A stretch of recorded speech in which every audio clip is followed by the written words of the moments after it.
I went camping about 3 weekends ago in the Huntsville National Forest in Texas. Me and 3 friends that came home for the weekend, they're all in college, and usually we all get together at least once a year, old friends from high school. For the camping trip, we planned to go backpacking deep in the forest, live off fish that we could catch and animals that we can trap. We have been doing this for a while in Texas and in numerous places, Arizona, Colorado, if anyone is familiar with the Spanish peaks there, New Mexico. So we're pretty much used to anything you'd encounter out there. It was my turn to pick where we went camping, so I chose Huntsville. More accurately, it's Huntsville, New Waverly. So we drive up there and park our car in a camping park spot and start walking off in the forest. We had some laughs along the way, everyone catching up with each other's lives. We walked until it started to get dark and set up camp where we stopped. Everyone gathered wood to make a fire and we set our tent up. And we do what we always do, try and scare each other with weird stories. Around this time, we started to smell something very faint. It was noticeable, but not overbearing. We couldn't put our finger on what it was, so we just carried on. Mike had to go piss and he walked off in the forest. A second later, he came running back, piss all down his jeans like he'd missed really bad. Immediately, we all crack up and throw some jokes at him. Then we noticed that he was white as snow and trying to catch his breath.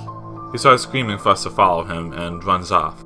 We all get serious and go follow him, not knowing what the problem was.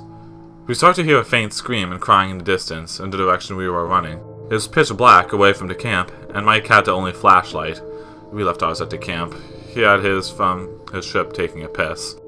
So at this stage, we didn't have much choice but to follow the light, which was frantically pointing here and there in front of him. The scream gets closer and Mike starts to slow down. We then noticed a ratty old cabin that looked like it was abandoned, except for a faint light we could see from one of the old mildew-covered windows. The crying was intense. Whoever it was couldn't breathe enough to let out a full yell. We all followed Mike up to the front door, and we could all hear the crying from inside. As soon as he knocked on the door, it stopped. We all waited and heard really heavy footsteps walking past the door. There was a giant slam against the door, and the sound of a bolt unlocking. Then nothing. We waited for a bit, knocked a few more times, but still, nothing happened. We walked around the house, there was no fucking way any of us were leaving each other's side, and noticed a window, which was a good way up. Alex took a deep breath and then asked us to give him a boost so he could see inside. Me and Mike lifted him up to the window. We watched him brush away dirt and webs from the window and place his face close to the window to try and see something. There was a quick beat. Then suddenly he breathed in and let out a loud scream. Then he fell back from the window, screaming bloody murder the whole way. We tried to calm him down, but he was hysterical. We went to him, but he started to shake, punch, kick, curse, you name it, and took off towards the camp. None of us wanted to be separated, so we all ran close behind him. We got up to him, grabbed him, and set him down. The fire was dying out, so I grabbed some nearby wood we had collected and added it to the fire. My hands were shaking, and I had to do something. I went back to Alex, and we all tried to calm him down. He wouldn't. He kept screaming and breathing so hard that he eventually fainted. All of us are terrified now, and we all kept the fire high until sunrise. Periodically, Alex kept waking up, screaming just like before. By sunrise, he was up and looked catatonic, just mumbling to himself and whispering. He and Mike decided to go look at the cabin now it was daylight. We searched where we thought it was, except there was nothing there. Nothing at all.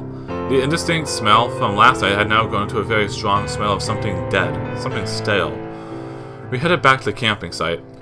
When we got there, we found Alex had chewed the endless side of his face and had swallowed so much blood that he was throwing up. John was at his back and he looked like he was about to die of exhaustion. I guess we all looked that way. I just didn't notice until I saw his face. Alex said quietly that we need to leave. Now. We all started to pack up the tent. It started to rain heavily. It was about noon. And the sky started to grow really dark. Alex started to go into a panic.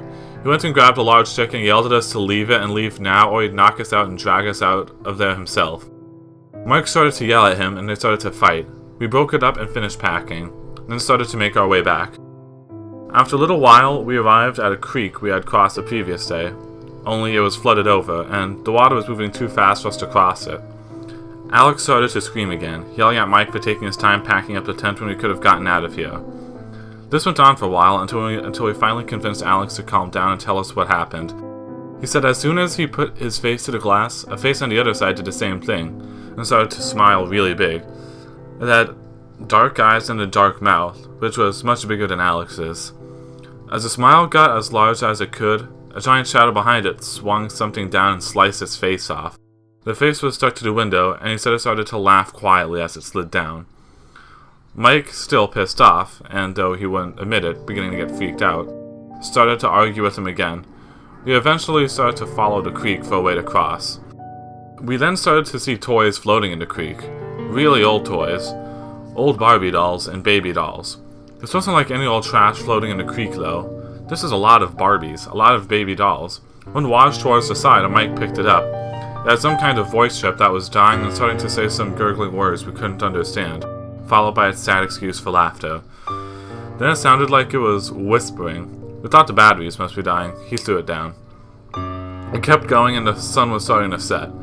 Alex was freaking out now, even more than he was before, and was whimpering and breathing heavily. We all started to see shadows move behind trees, something we called BS on until we were seeing it. It was barely light out, and we stop as we see the cabin right in front of us. None of us knows what to think. Mike says, "This is bullshit. I'm going in there." Alex tries to stop him. We all do. All of us just wanted to go home. Mike says to all of us to fuck off, do our own thing. He doesn't care anymore. This is all bull. We start to hear hundreds of the same sort of baby doll as before, laughing, whispering, and trying to sing. We start to move towards the cabin. All of us kept pushing forward. We smelled something dead in the air, everything's something stale. Same something as before. We started to hear something crying and something screaming. We kept on going. We eventually crossed the creek and left to the woods. We get back to our vehicle and got in. It's pitch black and we drive. We are about to get on the 45 to Houston, but the road is under construction and can't be accessed. It points to a detour. As we head towards the detour, it seems to be a small, bumpy dirt road going into the woods. We then see a young girl come up to us. She looks like she was in trouble, young and pretty. She approaches the passenger side door and looks like she's really drugged up or beaten up. Alex doesn't roll down the windows, nor does he open the door. She reaches for the handle and immediately locks it. She puts her face on the window and starts to smile really big. We floor it. Alex starts to cry and scream, and we are all breathing heavy. We finally cut on a street that takes us to the 45, and we take it the whole way. When we get back to my apartment, everyone doesn't know what to say, and we all break apart and go our separate ways. Mike messages me later and says he's going to go back. I try to convince him not to, and all he does is say it was our own minds that were screwing with us. I think he just went to prove to himself that he wasn't scared. I can smell that stench everywhere now. I don't go out anymore. I just stay in and don't answer the door. Last week, everyone I met was acting really strange. People that I knew for a long time and total strangers. My own dad, when I went to his place to eat supper with him, he just watched me, strangely, when I was sitting down. I didn't say a word the whole time. I kept asking him, "What's wrong?" He just slowly shook his head. When I was leaving to go home, I turned to wave. He had black eyes and an open mouth, like he was in pain. When I started to walk back, he shut the door and bolted it. I stayed there knocking and knocking. Nothing. I called him. His phone was disconnected. I even called the police. Halfway through the questions they were asking me, the connection started to fade into static. I could hear a faint mumbling, singing, and laughing. Mike has completely vanished. There's not even a record of him being alive. When I call Alex's house, they talk to me like I'm some salesman. They say I don't know any Alex, and to please stop calling. The person who tells me that is Alex's mother. I can't get a hold of John. Someone knocked on my door, and when I went to look, I saw a face completely covering the peephole and a giant smile start to form. I called the cops again, and instead of it turning to static, they got really strange. "Sir, are you affected by any drugs at the moment?" "No." "Are you coming home anytime soon?" "Excuse me?" "Come home." And the phone call ended. My mail slot swings every now and then. Someone is sliding pieces of baby dolls through it.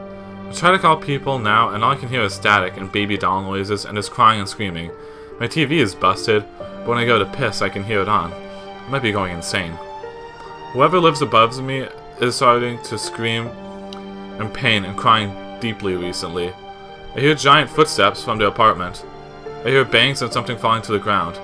From the neighbors to the right of my apartment, I hear what sounds like a baby that never gets tended to, And it sounds like a baby doll whose batteries are dying. My phone has been ringing now, and it's Alex telling me things in a language I've never heard before, nor could even manage to repeat. I keep getting emails of pictures of black and small colorations. I can't even access my email. Someone knocks on the door, then I slam against it. I hear the bolts unlocking one by one, and then I run to make sure to lock all of them back. Then I sit down and begin to cry.